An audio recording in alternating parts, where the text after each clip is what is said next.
오늘 갑자기 비가 와서 날씨가 좀 차가워졌네요, 또. 예, 그래도 예배당은 따뜻하죠? 예, 지난주에 추워서 제가 오늘 특별히 따끈하게 해달라고 부탁을 드렸습니다. 아무리 예배당이 뜨거워도 여러분의 기도와 여러분의 그 가슴보다 뜨겁지 않았으면 좋겠고요. 오늘 우리 예배가 정말 하늘의 보좌를 울리는 그런 귀한 시간 됐으면 좋겠습니다. 제가 예전에 읽었던 교육학 책에서 이런 내용을 본 적이 있습니다. 미국에 있는 그 스탠퍼드 대학에서 4살 미만의 아이들 대상으로 이런 실험을 했어요. 전혀 위험성이 없는 그런 실험이죠. 아이들 한 20명 정도를 한 명씩 따로 떨어서 20개의 방에다가 이렇게 한 명씩 다 넣고 아이들에게 이렇게 이야기를 한 겁니다. 마시멜로를 하나 이렇게 주면서, 마시멜로 뭔지 아시죠? 예, 그 달짝지근한 그 말랑말랑한 걸 이렇게 과자를 하나 주면서 아이들이 너무 좋아하니까 그걸 받아가지고 너무 좋아하는데, 만약에 네가 이것을 먹지 않고 15분 동안 참을 수 있으면 선생님이 15분 뒤에 와서 마시멜로 한 개를 더 주겠다. 그런데 이것을 먹고 안 먹고는 너의 자유다. 그렇게 이야기를 한 거예요. 그러니까 자기들이 생각을 한 거죠. 내가 이것을 안 먹고 참고 있으면 15분 뒤에 마시멜로 2개를 먹을 수가 있는데, 근데 선생님이 내 마음대로 하라 했으니까 한 개는 먹고 내가 다음에 15분 뒤에 안 먹으면 그만이다. 이렇게 생각이 들겠죠. 그래서 그 실험을 하고 났더니 많은 아이들이 10명이 넘는 아이, 20명 정도에서 10명이 넘는 아이들이 15분이 지나기 전에 마시멜로의 유혹을 견디지 못하고 참다가 다 먹어버리고 만 겁니다.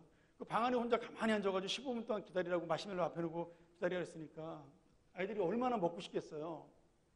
근데 그 중에 몇 명의 아이들은 선생님의 말씀을 믿으면서 끝까지 15분을 기다렸다가 마시멜로 2개를 먹는 기쁨을 누리게 된 거죠. 중요한 것은 그 실험이 그렇게 끝난 것이 아니라 마시멜로를 기다렸다가 2개를 먹은 아이들과 1개를 먹은 아이들의 그 몇 년 동안의 그 학습 태도나 아니면 성적이나 친구들과의 관계를 쭉 살펴본 거죠. 그랬더니 마시멜로를 끝까지 참고 15분 동안 안 먹고 기다렸다 2개를 얻은 아이들이 학업 성적도 뛰어나고 친구들과의 관계도 원만하고 그리고 사회성도 훨씬 좋다라는 그런 연구 결과가 나왔습니다. 근데 가만히 생각해보니까 그런 거 연구할 필요 있나요? 당연한 거 아닌가요?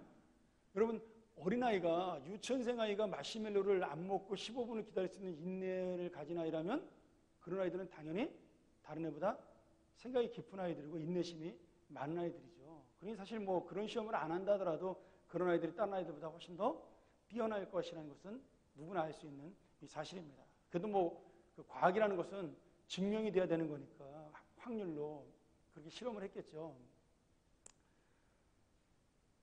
다음 주면 수능 시험이죠. 저도 한국에 너무 오랜만에 이제 시험을 보는 거니까 어떤 현상이 벌어질지 아직 잘 모르겠습니다. 이제 처음 제가 이제 수능을 저도 한국 와서 겪는 거니까. 근데 이제 신문에서 가끔 이렇게 보죠. 이제 그 미국의 CNN에 가끔 나옵니다. 한국의 그 수험할 때 막 그 애들 오토바이 태우고 늦은 애들 그 경찰이 태우고 막 가는 거, 그리고 아이가 늦게 도착해가지고 문이 닫히는데 거기서 막 발 동동동동 구르고 우는 거 이런 거 이렇게 가끔 이렇게 뉴스 속보에 나오거든요. 해외 토픽으로. 지금도 그런지 잘 모르겠어요. 근데 제가 이제 그 생각을 해봐요. 저희 때는 우리 그 장로님들이나 나이 연세 드신 권사님들 때는 더 했겠지만 그 대학을 가는 게 쉬운 거는 아니었습니다. 이게 돈도 받쳐줘야 되고 머리도 받쳐줘야 되고 그런 것들이 다 받쳐줘야 대학을 갔으니까 제가 다니던 학교도 참 좋은 학교였음에도 불구하고 한 반에 대학 가는 애가 한 65명 중에 25명 정도 됐던 것 같아요. 많이 가면.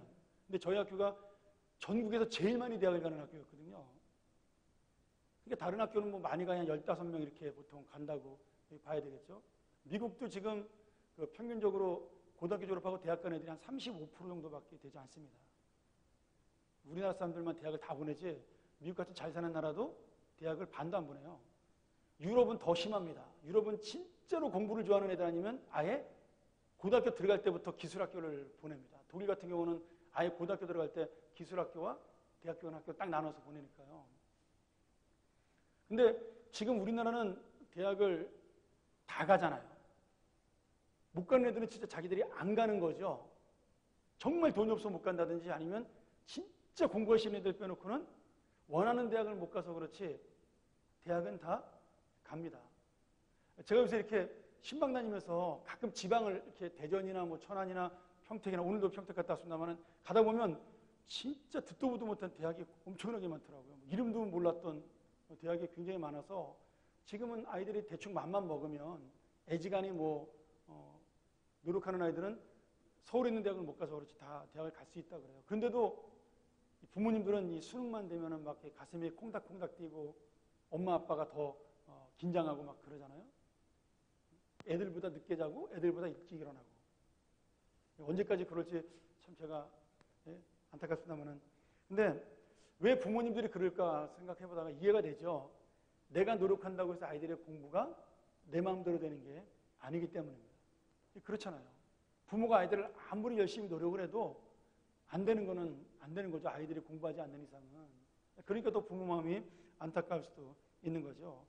저희 교회가 다음 주 목요일 날 이제 광고하겠지만 그 수능 시험 아이들 보내놓고 학부모 기도회를 우리 교회에서 합니다. 저는 사실 그런 기도회가 꼭 성경적이다 아니다 그런 거 나누기 전에 그냥 그분들이 와서 우리 아이들이 정말 건강하게 시험 잘 치르고 이것 때문에 마음에 상처받지 않는 그런 것만으로도 기도의 가치는 있다고 생각이 들어요. 그래서 저도 함께 참석해서 격려도 하고 제가 말씀도 전하려고 그렇게 생각한 중에 있습니다. 저는 오늘 금요기도회에서 그 고3 엄마들 다 나올 줄 알았더니 많이 안 나오셨네요. 마지막 금요기도회인데 시험 보기 전에. 다 믿음이 좋은 거죠. 기도 안 해도 우리 애들은 다 간다. 이런. 애들이 공부를 잘하든지. 근데 제가 이제 그거 보면서 그 생각이 들어요.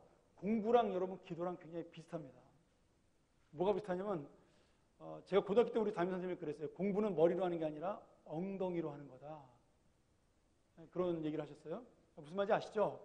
책상에 오래 앉아있는 놈이 공부 잘하는 거다. 이제 그런 얘기 하셨는데 실제로 IQ 조사를 해봐도 서울대에 들어간 아이들은 연대나 고대 들어간 아이들보다 IQ가 낮습니다. 평균적으로.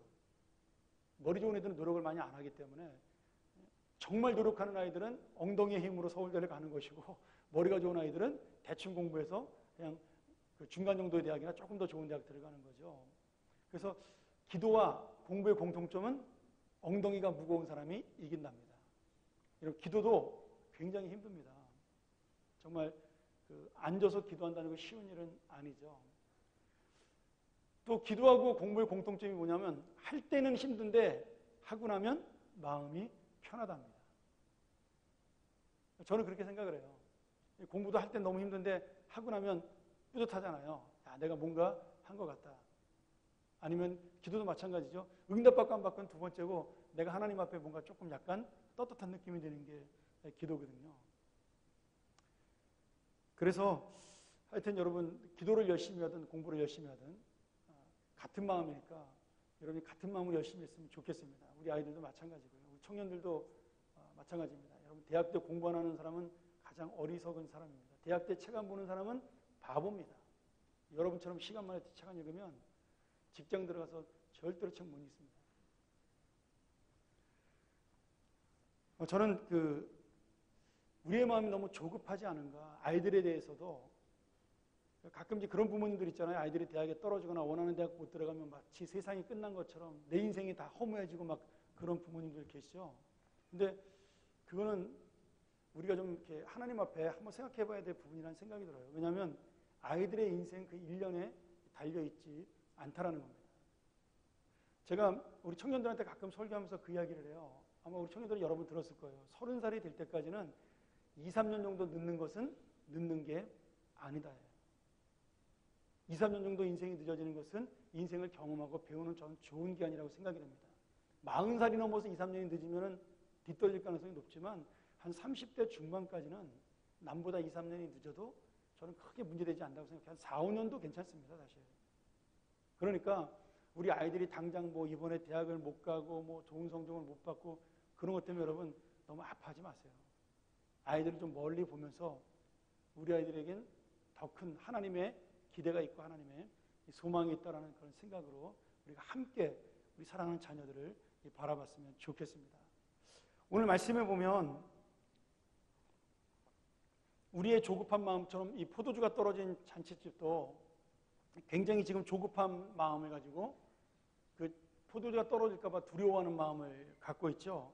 아마 조급함을 넘어서 답답하고 두려운 마음도 들었을 겁니다.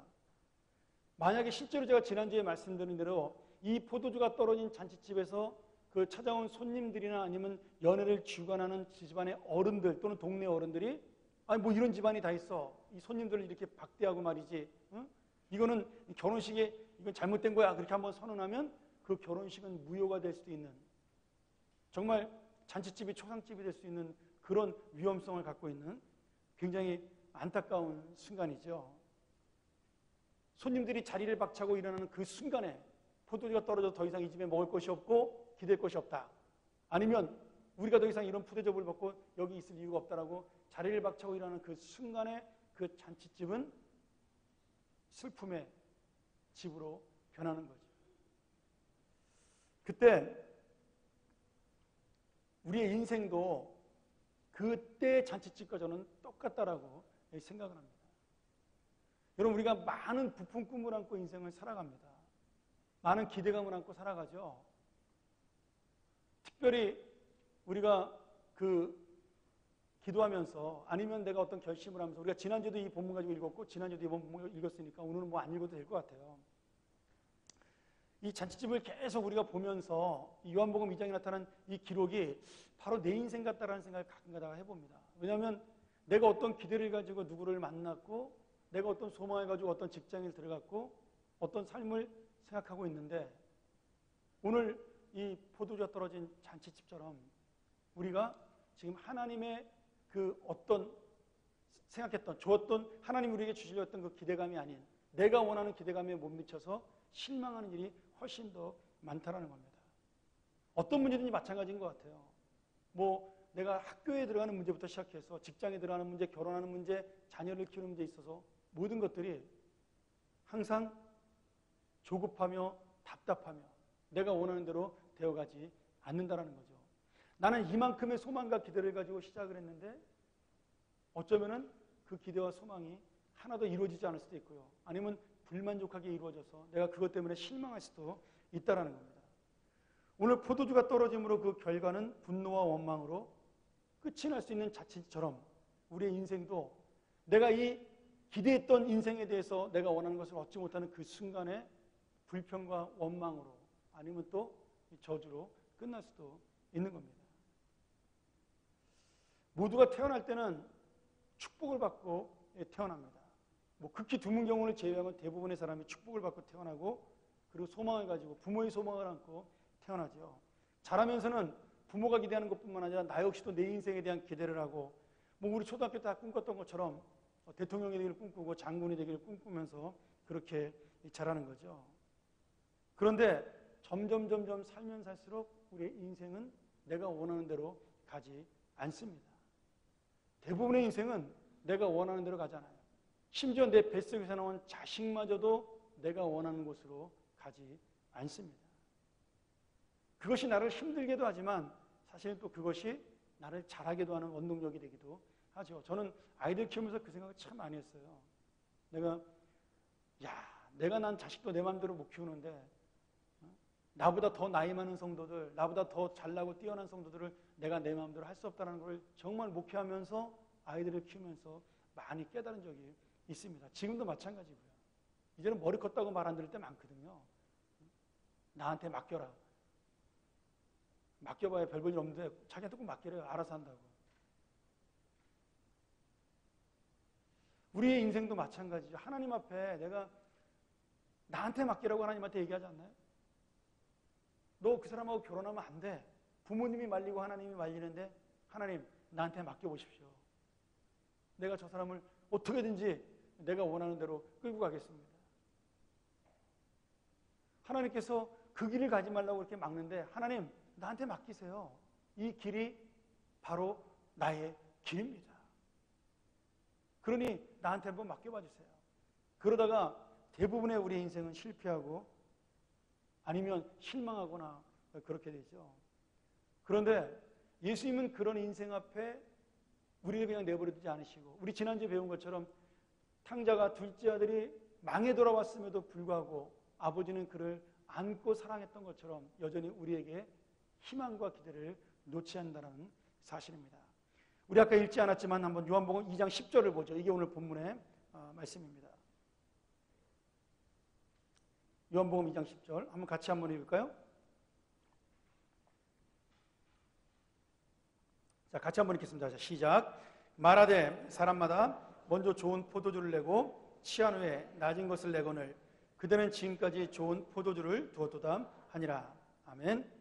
여러분, 이게 사람의 상식이죠? 저는 뭐 안 가봐서 모르겠습니다만은 그 가짜 양주를 파는 사람들이 그렇게 판다 그래요. 그 술집에서 처음에는 진짜 양주를 내놓았다가 술이 취해서 양주 맛을 잘 모르는 알딸딸한 상태가 되면 그때 가짜 양주를 내놓는다 그러죠. 그러니까 뭐든지 처음에 좋은 것을 내놓고 나중에 나쁜 것을 내놔서 그 맛을 모르게 만드는 것이 사람들의 생각입니다. 제가 미국에 있을 때 그 식당을 가면요, 처음에 식당을 오픈하면 그 집 굉장히 맛있습니다. 대부분의 식당이 그래요. 처음에 오픈한 식당은 손님들이 많이 가서 보면 요새 한인들이 늘어나니까 제가 살던 곳에 식당들이 많이 오픈해서 가보면 다 맛있어요. 근데 꼭 6개월쯤 지나고 나면 교인들한테 그런 말이 들려옵니다. 아, 집사님 내가 지난번에 몇 달 전에 그 식당 갔는데 맛있다면 목사님 거기 주방장이 바뀌었대요. 뭐 이러든지 아니면 그 재료를 안 좋은 거 쓴대요. 이렇게 꼭 얘기가 바뀐다라는 거죠. 근데 그게 꼭 식당만 그러느냐, 술맛만 그러느냐, 포도주맛만 그런 것이 아니라는 거예요. 우리 인생도 마찬가지죠. 사탄은 하나님께 의지하지 않은 우리 인생에 대해서 마치 처음에는 큰 청사진을 그려놓고 네가 이렇게 잘 살 것이다, 잘 될 것이다, 너의 뜻대로 한번 열심히 살아봐라, 그렇게 우리에게 인생의 청사진을 쫙 내놓습니다. 그리고 그것을 좋은 말로 포장을 하죠. 비전, 뭐 이렇게, 아니면 나의 야망, 남자라면 다 이런 꿈은 꾸고 살아야 돼, 뭐 이렇게 우리를 포장을 하죠. 그러다가 그 정점에 가서 두들겨 맞고 깨지고 박살나고 항상 무릎 꿇고 돌아와서 하나님께 다시 한번 비는 거죠. 천부여 의지 없어서 손들고 옵니다. 그래서 생긴 게 이 찬양이잖아요. 우리가 그런 것이 바로 우리의 인생이라는 겁니다. 그런데 예수를 믿는 것은 반대라는 거죠. 오늘 이 연회장의 고백, 이 잔치를 맡았던 사람의 고백이 너무나 놀라운 거예요. 아니, 다른 사람들은 먼저 좋은 포도주를 내고 잔치가 흥겨워져가지고 사람들이 신나서 감정적으로 올라왔을 때 그 맛을 모를 때 나쁜 포도주를 내서 그 자리를 채우는 것이 원래 상식인데, 너네는 정말 우리 손님들을 생각해서 진짜 정성 어린 마음으로 좋은 포도주를 이제 내놓는구나. 너야말로 진짜 훌륭한 신랑신부다. 사실은 그런 게 아닌데. 근데 예수님이 우리의 인생을 그렇게 만들어 주신다는 거예요. 네가 아무것도 아닌 인생처럼 남들이 바라볼 때 이제 너는 끝났다, 더 이상 아니다, 그런 인생이 되었을 때 그때 하나님은 그 인생 속에 힘을 주시고 용기를 주시고 회복을 주셔서 더 좋은 인생으로 우리에게 주신다라는 사실입니다. 가끔 드라마 보면서 옛날에 저희 어머니가 했던 말이 생각이 나요. 그 이제 가끔 드라마에 그 윤여정 씨나 김창숙 씨나 이런 우리 어머니가 옛날에 좋아했던 여배우들이 나오면 우리 어머니가 꼭 그냥 지나가지고 이렇게 말씀하세요. 아이고, 저 옆에 있네, 그 곱던 얼굴이 저렇게 되었네. 꼭 그런 말씀을 한마디씩 하신다 이거죠. 저희 어머니가 윤여정 씨 팬이었거든요. 맨날 그 조영남 만나더니 애가 저렇게 됐어, 맨날 이러면서 저희 어머니가 했던 말이 기억이 납니다. 근데 여러분, 그것이 꼭 그 영화 배우나 탤런트만 해당되는 말은 아니죠. 우리가 어떻게든 세월이 하는 것은 속일 수 없는 겁니다. 아무리 좋은 차를 사서 시간이 지나면 그 차는 중고차로 변하게 됩니다. 아무리 좋은 새 옷을 입어도 시간이 지나면 그것은 낡고 유행 지난 버리게 되는 옷이 되는 거죠.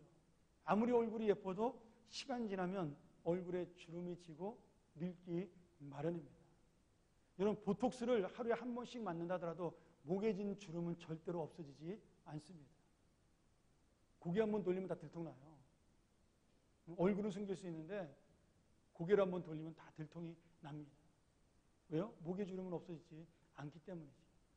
여러분, 시간이, 세월이 절대로 우리가 그것을 이길 수가 없습니다. 이걸 다른 말로 바꾸면 이 세상이 지나는 만큼 내가 절대로 그것을 이길 수가 없다라는 거예요.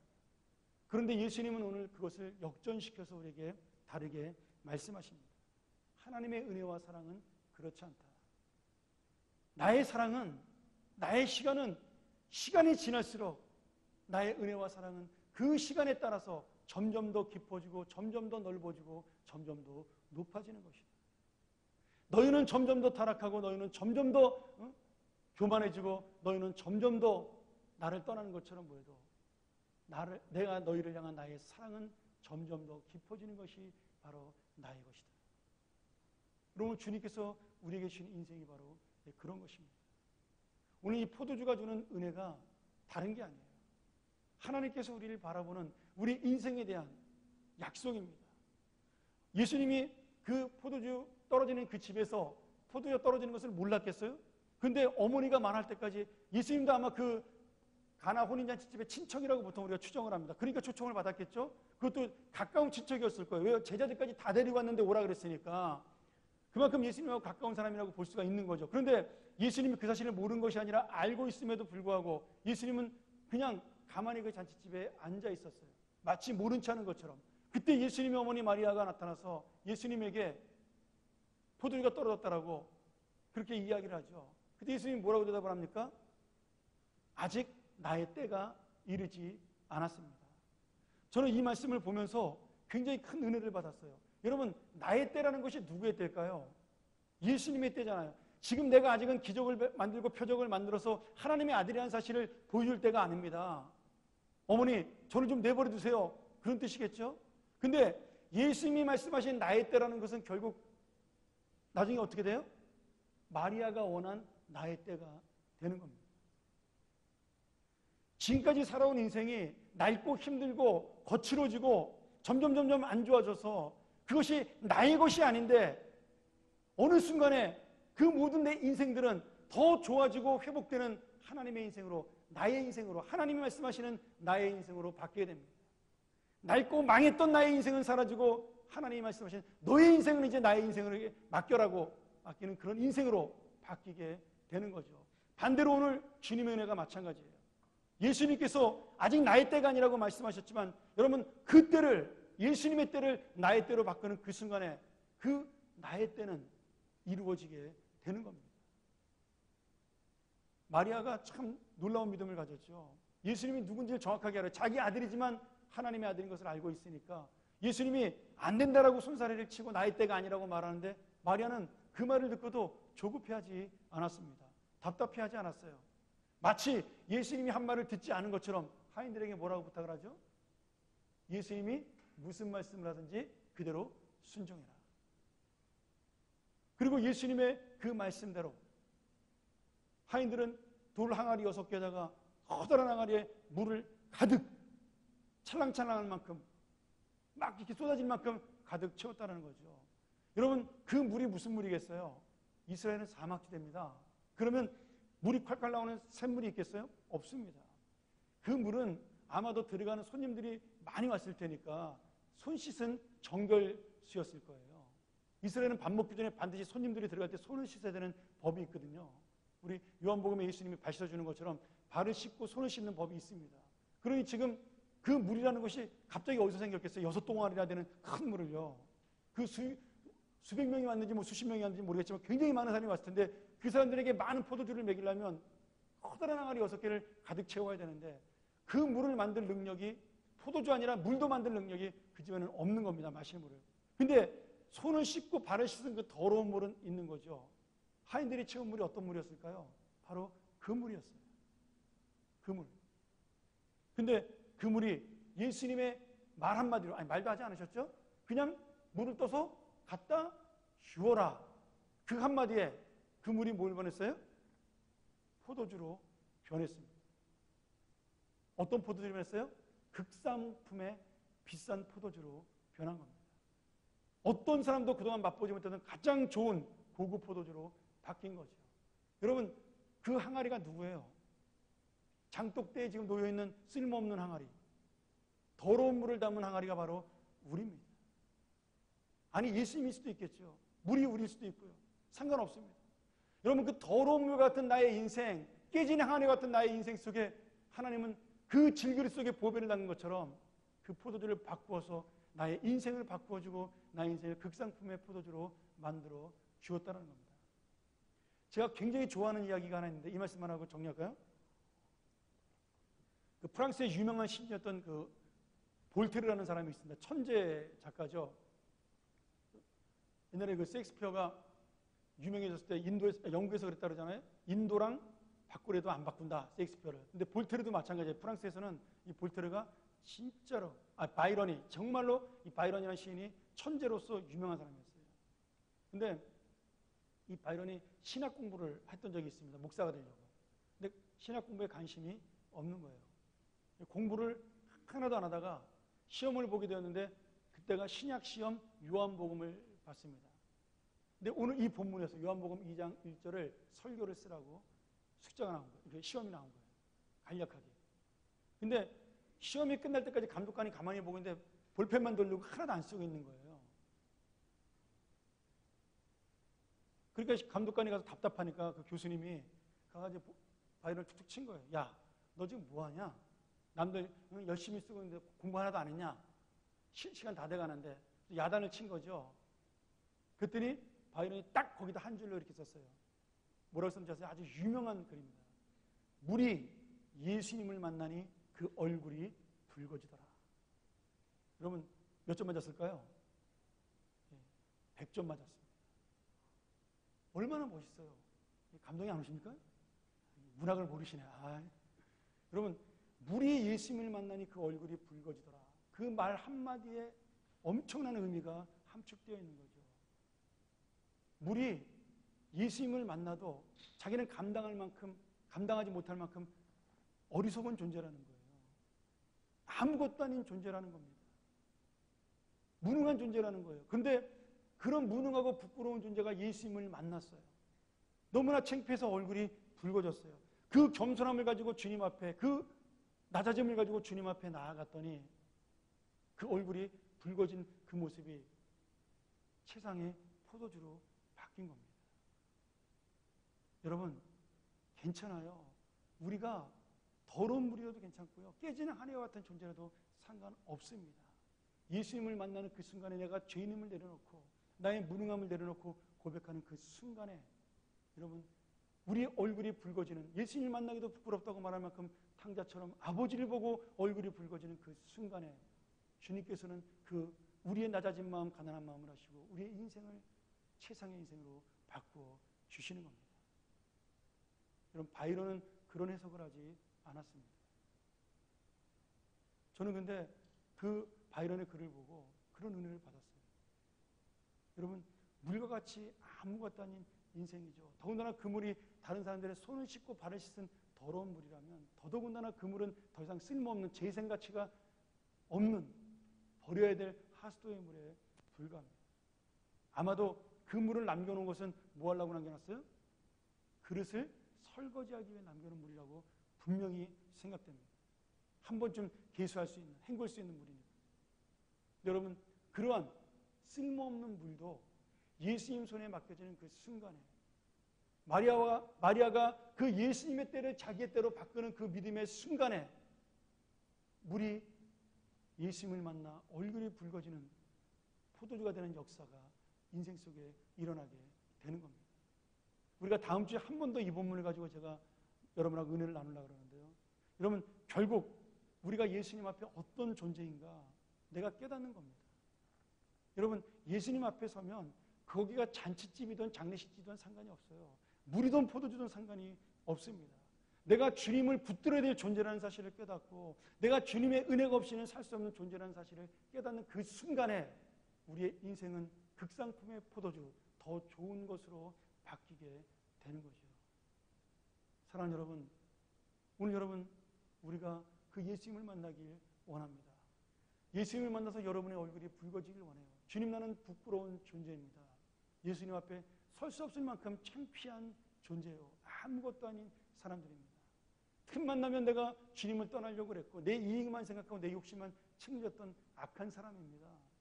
그러나 오늘 내가 예수님을 만나니 내 얼굴이 창피하고 뜨뜻해지는 이 순간에 주님을 붙드니 주님은 그래도 나의 인생을 바꾸어 주시는 분이십니다. 사랑하는 여러분, 오늘 마리아의 마음, 조급한 것은 마리아의 마음이 아니었어요. 답답한 것은 마리아의 마음이 아니었습니다. 예수님을 확고하게 믿고 도와줄 것이라고 분명히 확신한 마리아를 보면서 예수님이 더 조급해지고 예수님이 더 답답했어요. 왜요? 때가 아닌데 도와줘야 되잖아요. 이거 안 도와주면 이거 그 믿음에 자기가 약속을 어기는 게 되잖아요. 나를 하나님의 아들로 믿고 있고 친어머니이지만 나를 메시아로 알고 있는데 내가 그 믿음에 보답하지 않는다면 예수님이 얼마나 답답한 존재가 되겠어요. 그러니 오늘 마리아의 그 믿음 앞에 예수님은 본인이 조급해서 물을 포도주로 바꿔줄 수밖에 없었던 겁니다. 오늘 우리가 해야 될 일은 무엇이에요? 마리아처럼 예수님에게 엿주는 겁니다. 물어보는 거예요. 예수님, 지금 포도주가 떨어졌어요. 내 인생이 지금 공허합니다. 내 인생에 지금 영혼이 떨어졌어요. 내 인생에 지금 희망이 떨어졌습니다. 내 인생에 기쁨이 떨어졌습니다. 예수님, 어떻게 하실래요? 오늘도 예수님 그렇게 말씀하실 수 있죠. 아직 내 때가 아니고 너가 그것을 이룰 때가 아니다. 여러분 상관없습니다. 그 예수님의 때를 오늘 마리아처럼 여러분의 때로 바꾸시기를 축원합니다. 여러분의 때로 만드시기를 축원해요. 그래 예수님 괜찮아요. 나는 그래도 기다립니다. 나는 조급하지 않습니다. 예수님이 움직이는 그 순간까지 나는 순종하며 예수님을 기다리겠습니다. 여러분 그 믿음을 가지고 주님 앞에 나오는 그 순간에 예수님이 급해지는 겁니다. 예수님이 안 움직일 수가 없는 거죠. 오늘 이 놀라운 마리아의 믿음, 이 고백, 그것이 바로 예수님을 조급하게 만들었던 그 놀라운 은혜라는 사실을 깨닫고 오늘 주님을 붙드시기를 소원합니다. 예수님의 때를 바로 나의 때로 바꾸는 그런 놀라운 역사 있기를 소원합니다. 예수님 앞에 나의 모든 것을 내어놓고 내가 부끄러운 존재임에도 불구하고 예수님의 은혜를 구하는 이 때가 바로 지금이오니 주님 나와 함께하여 주시옵소서. 나를 사랑하여 주시옵소서. 나를 실망시키지 말아 주십시오. 지금까지 약속하신 그 모든 것을 나에게 이루어 주십시오. 오늘 함께 기도하는 귀한 시간 되기를 주의 이름으로 간절히 축원합니다. 우리 같이 한번 이 말씀 기억하면서 기도하죠.